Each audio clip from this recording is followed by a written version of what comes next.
I discovered the room by accident. It was one of those cold, still mornings, where the air feels heavy and every step you take makes the floorboards complain. I'd been living in this old house for months, and I thought I knew every creak and every corner. But somehow I'd never noticed the narrow door at the very end of the hallway. It wasn't hidden or anything. It was just forgotten, like the house itself had decided not to show it to me until it was ready. As I reached out, the doorknob felt strangely warm to the touch, as if someone had just used it. My heart started to beat a little faster. When I turned the knob and pushed the door open, a breath of air swept past me. It wasn't cold, but it wasn't warm either. It was familiar. The room inside was small, square, and plain. But something was deeply, fundamentally wrong. The old clock on the wall read yesterday's time, not just the hour, but the exact minute and second. And there, on the small wooden table in the center, was my coffee cup, the one from yesterday morning, and it was still warm. I froze, standing in the doorway.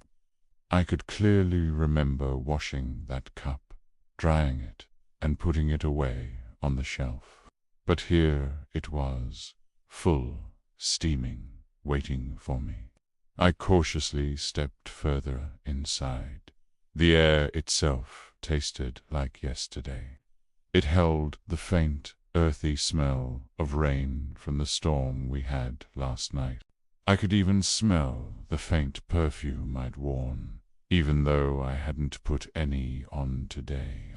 And then I heard the soft hum of my old radio, playing a song I hadn't heard since yesterday. My voice was barely a whisper. Hello. And someone answered. It was a voice shaped exactly like my own, but it wasn't me. It came from behind the door, not the one I'd just walked through, but another one on the other side of the room.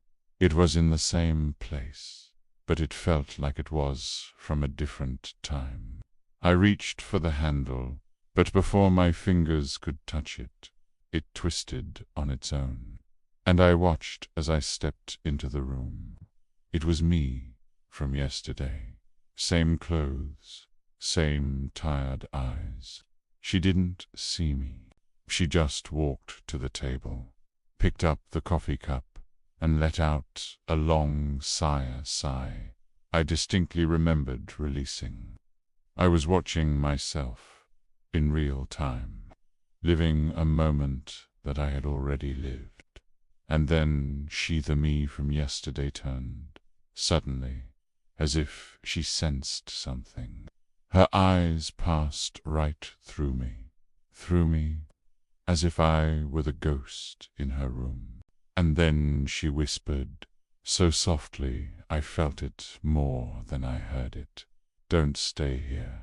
I stumbled back, my mind reeling. The room began to shift around me. The air warped like heat rising from a hot pavement. The radio crackled and spit static. The hands on the clock spun backwards, faster and faster, until the numbers blurred into a single dark smear. The image of yesterday me faded away.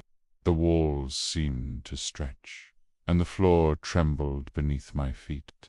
And then, just as suddenly as it began, everything reset. The room was back to normal, empty, silent, still locked in yesterday.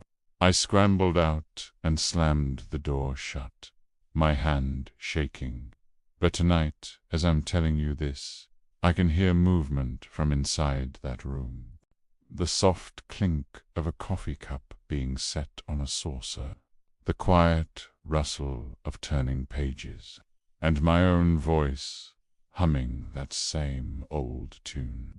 Tomorrow, when I walk past that door, I know exactly what I'll hear.